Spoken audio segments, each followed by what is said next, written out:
দেড় মাসের মাথায় আবারও বাড়ানো হলো জ্বালানি তেলের দাম। দেশে ভোক্তা পর্যায়ে অকটেন পেট্রোল ও কেরোসিনের দাম লিটারে ৫ টাকা করে বাড়ানো হয়। নতুন করে নির্ধারিত এ বিক্রয় মূল্য কার্যকর হচ্ছে আজ থেকে। রোববার রাতে বিদ্যুৎ, জ্বালানি ও খনিজ সম্পদ মন্ত্রণালয়ের এক প্রজ্ঞাপনে এ তথ্য জানানো হয়। প্রজ্ঞাপনে জানানো হয়েছে, ডিজেলের দাম অপরিবর্তিত রয়েছে, তবে অকটেন পেট্রোল ও কেরোসিনের দাম লিটারে বেড়েছে ৫ টাকা করে। নতুন দাম অনুযায়ী এখন প্রতি লিটার অকটেন ১৪৫ টাকা, পেট্রোল ১৪০ টাকা এবং কেরোসিন ১৩৫ টাকায় বিক্রি হচ্ছে।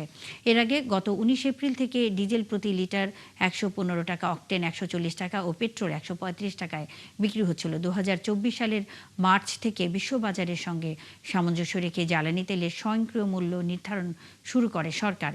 সেই হিসাবে আগের মাসে আমদানি করা জ্বালানি তেলের খরচ বিবেচনায় নিয়ে প্রতি মাসে নতুন দাম সমন্বয় করা হয়।